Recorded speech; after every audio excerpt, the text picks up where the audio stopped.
Nesta noite, na leitura oficial, Mateus capítulo 5. Mateus capítulo 5, versículos de 1 a 12. As bem-aventuranças, ou as beatitudes, né? As bem-aventuranças. E Júnior cantou aqui nesta noite: bendito serei, né? Bendito serei, bem-aventurado serei. E Jesus, ele começa este famoso Sermão do Monte, este famoso Sermão do Monte, o Sermão da Montanha, que está escrito nos capítulos 5, 6 e 7 de Mateus. Capítulos 5, 6 e 7 de Mateus, temos aí o Sermão do Monte, o Sermão da Montanha, que muitos consideram aí o código de ética do reino de Deus. O código de ética do reino de Deus são vários princípios muito importantes que Jesus deixou para nós, Jesus deixou para toda a igreja. E ele abre o sermão falando sobre as bem-aventuranças. Jesus curava, Jesus pregava e Jesus também, irmãos, ele ensinava. Jesus, na Bíblia, é mais conhecido como mestre do que como pregador. Então, Jesus, ele era um mestre que ensinava. Aí você já pode ver a importância do ensino, a importância da doutrina, a importância da instrução. Então, isso foi lá nas margens do Mar da Galileia. Quem já foi lá em Israel, conheceu lá o Mar da Galileia, e tem um lugar lá chamado Monte das Beatitudes, né? Até a Igreja Católica construiu lá uma igreja, né, com formato octogonal. Mas Jesus ali, vendo as multidões, subiu ao monte e se assentou. Seus discípulos aproximaram-se dele e ele começou a ensiná-los, dizendo. Então aqui mostra que Jesus é um mestre, Jesus é um ensinador, Jesus valoriza a doutrina, Jesus valoriza o ensino. Falamos na terça-feira passada sobre a importância da doutrina, o compromisso da igreja com a doutrina. Ser crente, irmãos, não é apenas vir para a igreja e aqui fazer uma sessão de autoajuda para botar o povo para ficar arrepiado, para se emocionar, para chorar, fazer aquela coisa legal, né? Para você sair daqui chapado e não sei o que, voando nas nuvens. Isso aí não vai fazer ninguém crescer espiritualmente. Nós precisamos de alimento sólido para a nossa alma, e a palavra de Deus, a doutrina da palavra de Deus é alimento para a nossa alma. Então Jesus começou a ensinar a eles, e a Bíblia chama eles de discípulos. Discípulo significa aluno, discípulo significa aprendiz, aquele que aprende. E todos nós, irmãos, somos discípulos de Cristo. Todos nós estamos aprendendo com Jesus. Ninguém aqui é tão maduro, ninguém aqui sabe de tudo, ninguém aqui já atingiu um grau de maturidade tão grande que não tenha mais nada para aprender. E tenha cuidado com pessoas que gostam de dizer: não, não tenho nada para aprender com esse irmão aí, porque eu sei mais do que ele. Não tenho nada para aprender com essa irmã, porque ela comparando os diplomas dela com o meu, não tenho o que aprender. Isso aí, irmãos, é arrogância, é soberba, é falta de humildade. Nós temos sim o que aprender com todas as pessoas. A gente aprende, irmãos, até com a natureza, até com as plantas, os animais. Nós aprendemos com as crianças, aprendemos com os idosos, com os irmãos, as irmãs. Nós aprendemos uns com os outros. Então nós estamos e devemos sempre estar dispostos a aprender. Enquanto a gente estiver aqui na terra, a gente tem sim o que aprender. E aí, a partir do versículo 3, Jesus começa a proferir, a pronunciar as chamadas bem-aventuranças. Essa palavra bem-aventurado significa mais que feliz, significa muito feliz. Então ele diz, bem-aventurados, e aí ele começa a fazer uma lista: os pobres de espírito, bem-aventurados que choram, bem-aventurados os humildes, bem-aventurados que têm fome e sede de justiça, bem-aventurados misericordiosos, bem-aventurados puros de coração, bem-aventurados pacificadores e bem-aventurados aqueles que são perseguidos. E se você observar aqui, irmãos, nessa lista, você vai ver que muita coisa aqui é totalmente diferente dos valores do mundo. Os valores do mundo são muito diferentes dos valores cristãos. O mundo valoriza algumas coisas. Para o mundo, bem-aventurado é uma coisa, é de um jeito, mas no reino de Deus é diferente. No reino de Deus é diferente, e a nossa vida tem que ser pautada pela constituição do reino de Deus, que é a Bíblia Sagrada, que é a palavra de Deus. Então nós devemos guiar a nossa vida pelos valores da palavra de Deus. Então aqui ele começa no versículo 3. Nós vamos pedir ajuda dos irmãos aqui das mídias, para colocar os versículos. Bem-aventurados os pobres em espírito, pois deles é o reino dos céus. Essa expressão aí, pobres em espírito, irmãos, é parecida com a do versículo 5, que fala dos mansos ou humildes, conforme a tradução, mas há uma diferença, porque no versículo 3, com relação aos pobres de espírito, e se refere à humildade das pessoas diante de Deus. Como é que a gente se relaciona com Deus? A gente se relaciona com Deus como uma pessoa autossuficiente, é como aquele fariseu, que foi orar no templo e foi olhar, mostrar para Deus o seu currículo do que ele faz, do que ele é? Ou a gente vai orar a Deus como aquele publicano que se humilha perante o Senhor, e clama pela misericórdia de Deus? Nos valores, irmãos, do mundo, é importante aquela pessoa que desafia Deus, aquela pessoa que diz que não crê em Deus, aquela pessoa que diz que é ateu. É muito valorizado, essa pessoa é tão sábia, é tão inteligente, é tão estudiosa, que até nem crê em Deus, porque não sei o que mais lá, porque crer em Deus é coisa de ignorante. Isso é um absurdo, irmãos. Esses valores do mundo são totalmente contrários aos valores de Deus. A Bíblia diz que bem-aventurados são os pobres de espírito. Deus, ele resiste aos soberbos, mas ele dá graça aos humildes.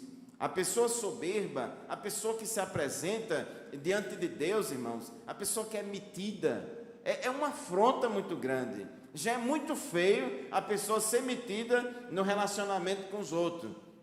Imagine diante de Deus. Porque no relacionamento com os outros, as pessoas nem sabem os nossos defeitos, as nossas limitações, as nossas falhas, e podemos até enganar o próximo. Dá lá, fica se mostrando, fica metido e tal, e o povo pensa que você é isso tudo mesmo que você está aparecendo. Só, irmãos, que diante de Deus ninguém engana a Deus. Mas tem gente, irmãos, que se apresenta diante de Deus com aquela petulância, com aquela arrogância. Isaías capítulo 57, versículo 15. Deus, irmãos, ele não se agrada de pessoas que entram na presença de Deus com esse espírito soberbo, mas ele se agrada da humildade.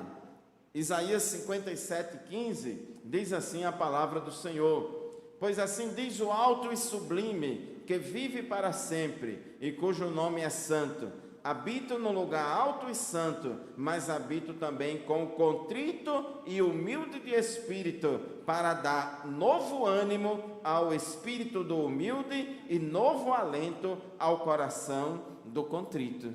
Então, o compromisso de Deus, irmãos, é com aqueles que são quebrantados de coração, que são contritos de espírito.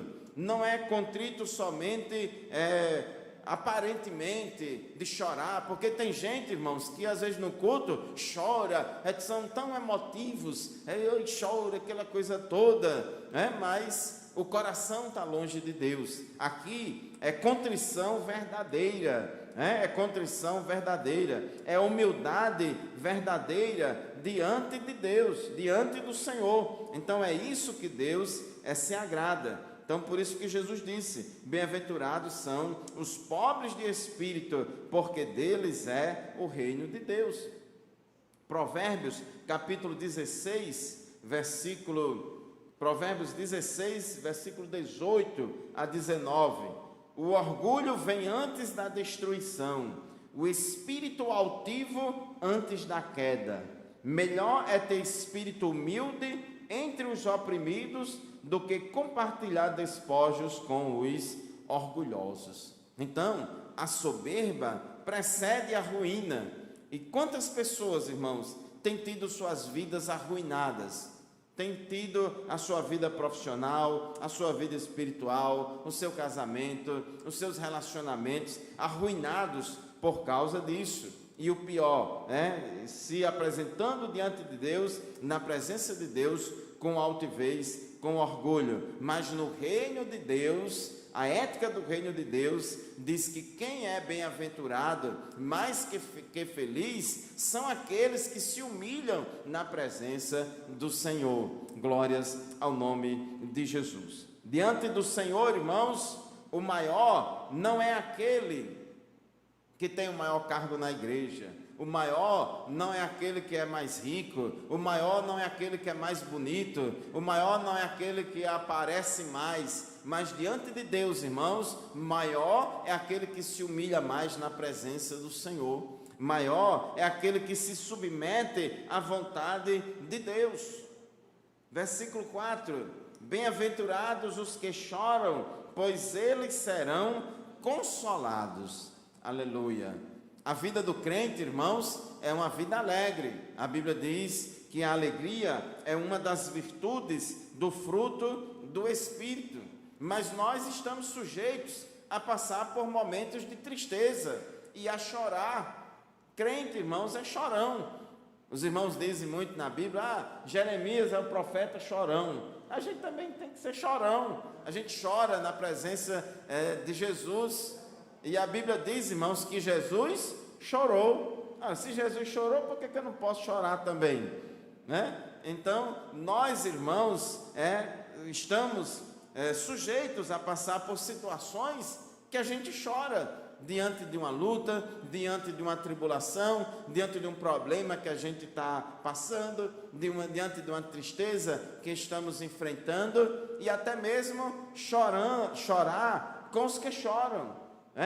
Chorar com os que choram, aquele sentimento de empatia, de se identificar com a dor do outro. Mas Jesus disse: bem-aventurados os que choram, pois eles serão consolados.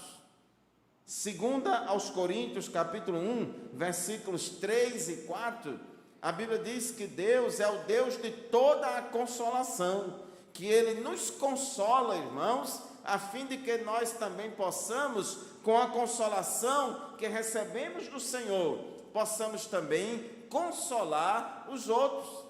Um dos títulos do Espírito Santo, o Espírito Santo é conhecido na Bíblia também como o Paracletos, o ajudador, o auxiliador, o consolador. Porque, irmãos, tem luta, tem problema e tem aflição na nossa vida, irmãos, que só Deus para consolar, só Deus para cicatrizar determinadas feridas.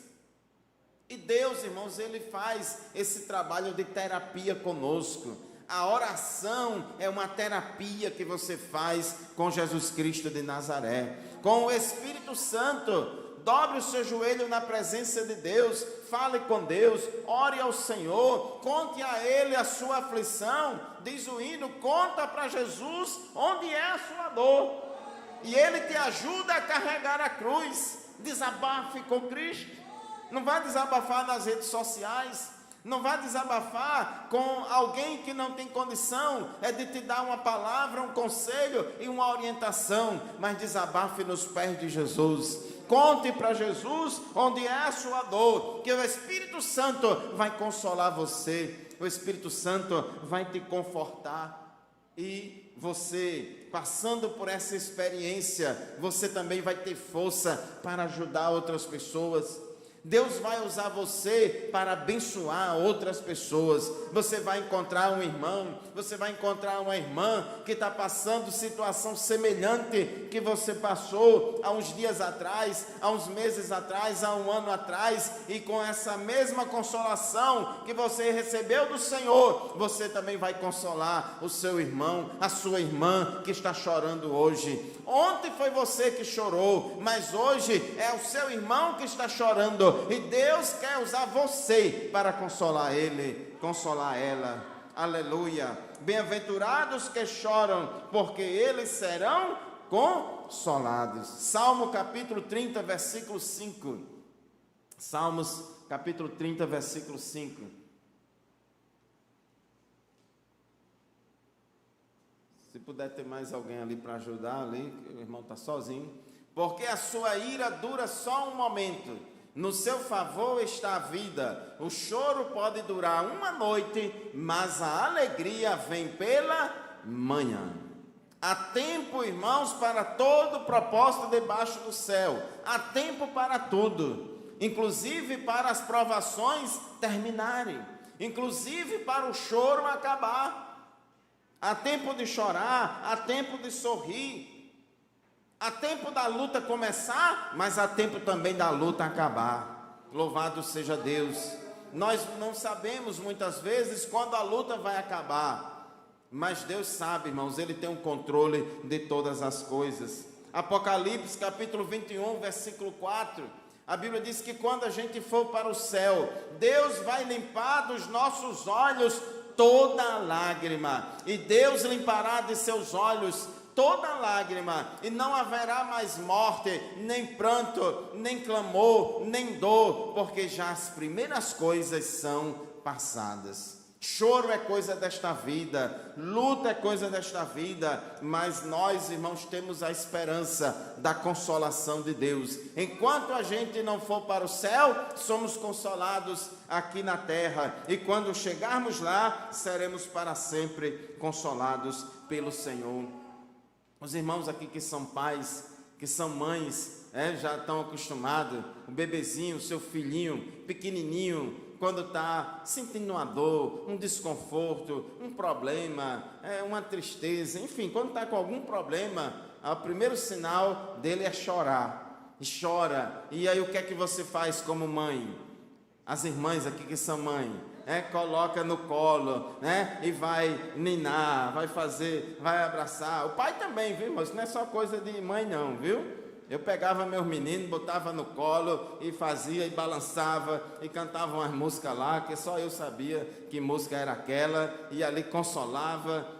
Tem, às vezes, tem pai e tem mãe que botam um bobozinho na boca, um consolo, como dizia antigamente, Hoje chama chupeta, antigamente chamava um consolo, um bobozinho ali e tal. O pai e a mãe se preocupam em quê, irmãos? Em consolar aquela criança. Glórias ao nome de Jesus. Mesmo quando os nossos filhos já estão grandes, quando estão tristes por alguma coisa, chorando com alguma coisa, o amor de pai, o amor de mãe chega querendo o quê? Consolar, dá um abraço, coloca a cabeça aqui no peito, dá um cheiro, dá uma palavra de consolo, conforta, dá um cafuné. E é assim, irmãos, que Deus faz conosco, é assim que Deus faz com você. Glórias ao nome de Jesus. Bem-aventurados que choram, pois serão consolados. Bem-aventurados os humildes, pois eles receberão a terra por herança. Noutra tradução diz: bem-aventurados os mansos.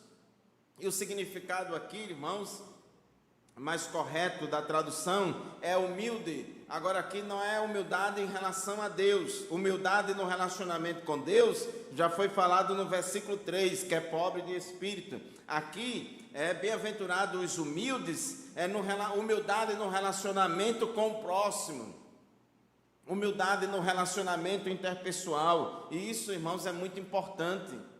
Muitos problemas, irmãos, acontecem no dia a dia de relacionamento entre as pessoas. Nós somos pecadores, nós somos falhos, e muitas vezes nos nossos relacionamentos a gente quer atropelar todo mundo, a gente não respeita a individualidade das pessoas, a gente não respeita a estrutura das pessoas, e às vezes, irmãos, a gente fala o que quer e o que não quer e magoa os outros. Às vezes a gente só se preocupa com os nossos próprios interesses. E a gente às vezes se considera superior aos outros. Mas temos que aprender com Jesus, que disse: aprendei de mim, que sou o quê?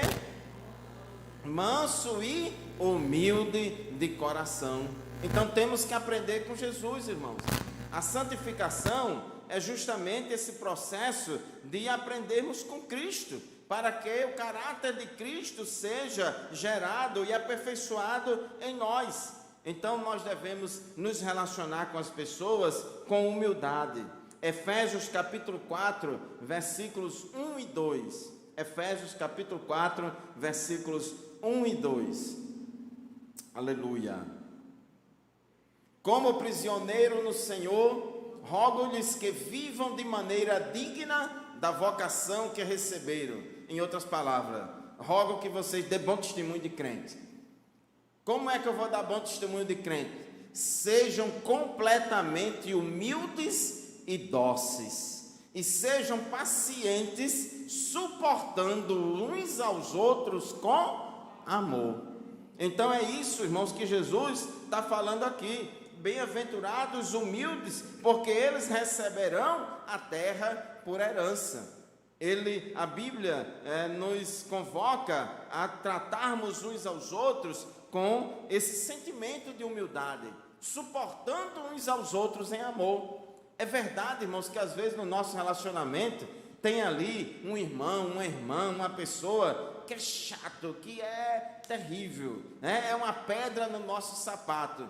A vontade, tem dia, irmãos, que a vontade dá de voar em cima da pessoa e pegar pelas orelhas assim e dizer assim: tenha vergonha, rapaz, se ajeite, acaba essa vergonha.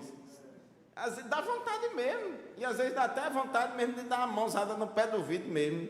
A carne quer isso, mas a gente, irmão, se controla. A gente não vai fazer isso, aleluia. A gente tem que ser humilde, né, e dócil. Humilde e dócil, tendo paciência e suportando uns aos outros em amor.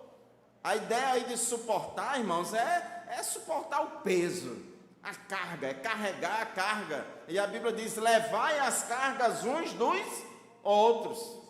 Não é fácil não, irmãos, não é fácil não, mas é necessário. É bem-aventurados, né, são aqueles que são humildes. 1 Pedro 5:5.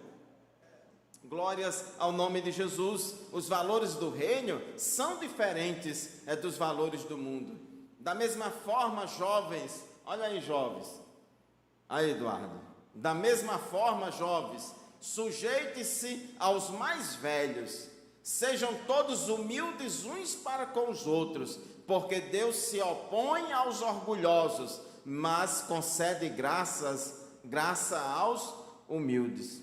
Deus resiste aos soberbos, né? Resistir a isso, se opor a isso, é lutar, né? Como às vezes a polícia faz aí nas ruas, em algumas manifestações, vem aquela tropa de choque com aqueles escudos assim, né? Para enfrentar, né, a oposição ali daquela multidão. Então, Deus resiste aos soberbos, aqueles que não são humildes. A humildade, irmãos, é uma virtude necessária do crente. Não é apenas uma característica linda, mas é uma virtude necessária. Bem-aventurados os humildes, porque eles receberão a terra por herança. Versículo 6. Bem-aventurados que têm fome e sede de justiça.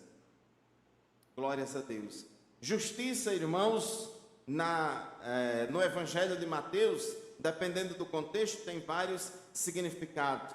E aqui eu quero ler Mateus capítulo 5, versículo 20, nesse mesmo capítulo aqui, que diz assim: pois eu lhes digo que se a justiça de vocês não for muito superior à dos fariseus e mestres da lei, de modo nenhum entrarão no reino dos céus. Então Jesus falou para os seus discípulos: se a vossa justiça não exceder a dos escribas e fariseus, vocês não vão entrar no céu. Vocês não vão entrar no reino de Deus. E que justiça é essa, irmãos? Ele está falando das obras que demonstram a nossa fé. Ele está falando da produção do fruto do Espírito. Ele está falando do testemunho cristão. Porque uma coisa é a pessoa dizer que tem fé. E outra coisa é a pessoa, vamos dizer assim, provar que é crente. Dizer que é crente é muito fácil.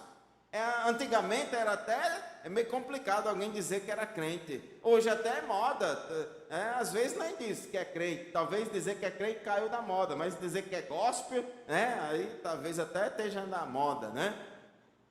Dizer que é gospel, é crente, aquela coisa. Então é muito fácil dizer ser crente, dizer que é crente. Mas outra coisa é provar que é crente, é viver conforme o Evangelho de Jesus Cristo. Então a nossa justiça tem que exceder a dos escribas e fariseus. Nós devemos ter fome e sede de cumprir a justiça de Deus, de fazer a vontade de Deus, de estar alinhado com a vontade de Deus. Mas também esse versículo fala, irmãos, que Deus, o que é o supremo juiz da terra, ele também age para fazer justiça em nosso favor. Muitas vezes somos injustiçados na relação com as pessoas, somos injustiçados na família, no trabalho, às vezes somos injustiçados na escola, enfim, em qualquer lugar, e até mesmo às vezes somos injustiçados na igreja. Mas Deus, irmãos, é o nosso juiz, Jesus é o nosso advogado. Jesus, irmãos, ele compra a nossa briga, entre aspas, porque Jesus, ele sempre vai dar razão a quem tem razão. Se você tiver errado, se você tiver uma demanda com o incrédulo, e você tiver errado, e o incrédulo está certo, nem adianta orar, meu irmão. Jesus vai dar razão a quem tem razão.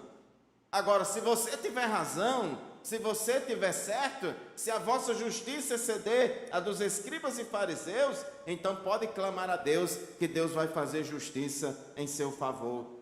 Diz lá em Lucas capítulo 18, versículo 3, versículo 7, versículo 8, sobre a parábola do juiz iníquo. Aquela mulher foi até aquele juiz pedindo para que ele fizesse justiça. Coloca aí o versículo 7, Daniel. Acaso Deus não fará justiça aos seus escolhidos que clamam a ele dia e noite? Continuará fazendo-os esperar? Versículo 8. Eu digo a vocês, ele lhes fará justiça e depressa. Contudo, quando o Filho do Homem vier, encontrará fé na terra? Então Deus, irmãos, vai fazer justiça. Então, se você tem uma causa na justiça, se você foi injustiçado, está sendo injustiçado, alguém está tirando o seu direito, entregue nas mãos do Senhor. Ore a Deus, porque Deus é aquele que reverte sentença, é aquele que muda a sentença, é aquele que faz com que prevaleça a justiça e o direito. Para vós nascerá o sol da justiça. Bem-aventurado os misericordiosos. O nosso Deus, irmãos, é um Deus misericordioso. Nosso Deus é misericordioso. A Bíblia diz que as misericórdias do Senhor não têm fim. A Bíblia diz que as misericórdias do Senhor são a causa de não sermos consumidos. E Ele quer também que nós sejamos misericordiosos. A própria oração do Pai Nosso nos ensina, assim como Deus perdoou você, perdoe também seu irmão. Porque se você não perdoar, Deus também não vai perdoar você. E nesse quesito aí de misericórdia, irmãos, a gente sempre tem a tendência de exigir que os outros nos tratem com misericórdia.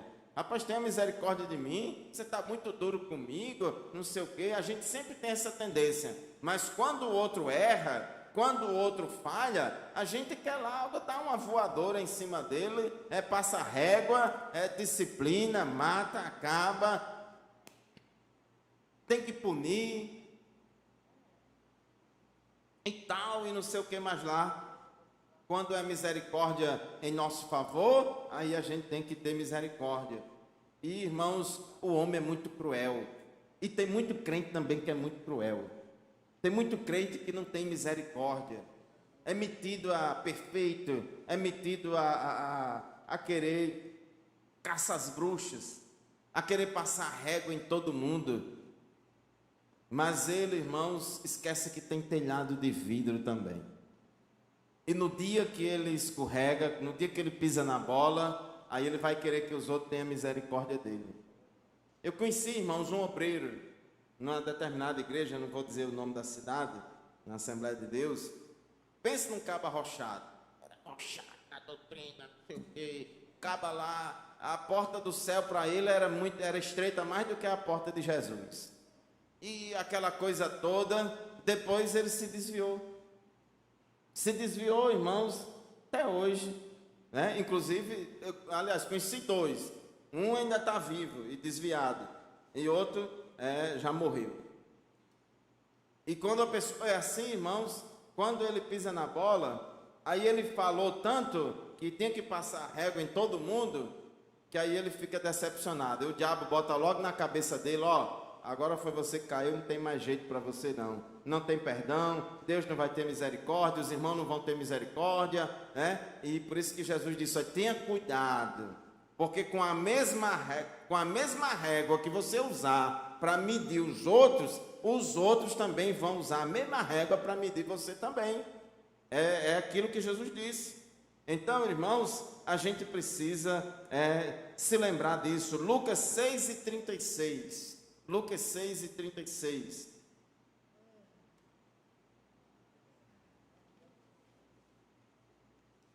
Lucas capítulo 6, versículo 36. Sejam misericordiosos, assim como o Pai de vocês é misericordioso. Irmãos, isso é um mandamento de Jesus. A verdade é essa. Porque você não sabe o que ele fez comigo.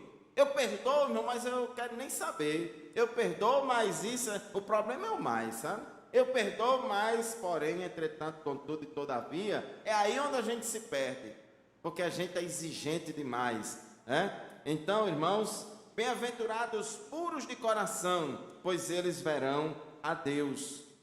Deus, irmãos, ele vela pela sua santidade, e ele quer que o crente seja santo, ele quer que o crente seja puro de coração, fala de santidade interior, sem malícia, e fala, né, dessa pureza que todo crente deve ter, não somente exterior, mas também interior. Não podemos ser um sepulcro caiado, né? Nós não podemos ser um sepulcro caiado. Jesus criticou aqueles que honravam a Deus com os lábios, mas o seu coração estava longe de Deus. Versículo 9, Mateus 5:9, vamos já terminar. Bem-aventurados os pacificadores, pois serão chamados filhos de Deus. Irmãos, uma das virtudes do fruto do Espírito é a paz. E o crente, ele deve ser uma pessoa de paz. O crente não pode ser belicoso, arengueiro, toda hora está envolvido numa guerra, toda hora está envolvido numa peleja. Romanos capítulo 12, versículo 17 e 18. A gente tem que se esforçar para promover a paz. Não retribuam a ninguém mal por mal. Procure fazer o que é correto aos olhos de todos. Versículo 18. Façam todo o possível para viver em paz com todos. E às vezes, irmãos, para viver em paz com todos, às vezes a gente tem que deixar de lado a nossa razão. Porque às vezes, irmão, a gente fica tão agarrado, não, porque eu tenho razão, e se eu tenho razão, eu vou botar fogo na casa, eu vou destruir tudo, eu vou acabar com tudo, porque eu tenho razão. Em nome da razão, ele provoca uma guerra. Isso, irmão, Deus não se agrada disso, isso é carnalidade. O crente, ele tem que promover a paz. Inclusive, se tiver em situação onde está havendo uma guerra, uma peleja, uma briga entre dois irmãos, não é para você botar lenha na fogueira, não.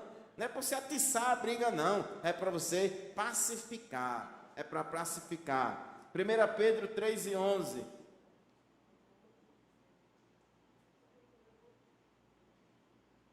Afaste-se do mal e faça o bem. Busque a paz com perseverança. Tem outra tradução que diz: busque a paz e siga. Então nós temos que ter uma atitude proativa, de buscar a paz, de seguir a paz. Hebreus 12:14 diz que seguir a paz com todos. Seguir a paz com todos. Pode até ter alguém que não tenha paz com você. Pode ter até alguém que não goste de você, mas você tem que ter paz com todos. Bem-aventurados os perseguidos por causa da justiça, porque deles é o reino dos céus. Crente, irmãos, e igreja, crente sério, igreja séria, sempre vai experimentar perseguição aqui na terra. Por quê, irmãos? Porque luz não se mistura com trevas. Jesus disse: perseguiram a mim, perseguirão a vós também. Então isso é normal acontecer, isso sempre vai acontecer, mas não deixe de ser crente por causa disso não. Estou sofrendo perseguição na minha família, estou sofrendo perseguição na minha vizinhança, no meu trabalho, na minha escola, mas bem-aventurados os perseguidos por causa da justiça. Agora, se você está sendo perseguido porque está dando mau testemunho, se você está sendo perseguido porque está fazendo coisa errada, aí é problema seu. Aí é a lei da semeadura e da colheita. Foi catucar onça com vara curta, porque tem crente que é atrevido. Tem crente que quer desafiar as leis, quer desafiar as coisas, e causa problema. Aí depois vem, vamos dizer assim, as consequências. Aí ele dá uma de vítima.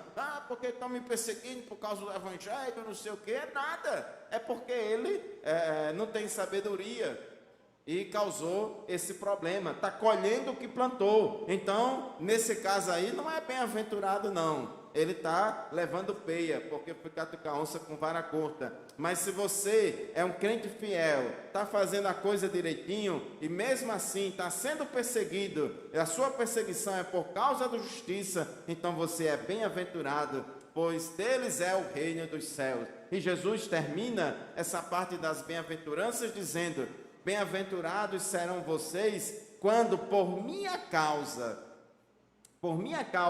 os insultarem, os perseguirem e levantarem todo tipo de calúnia contra vocês.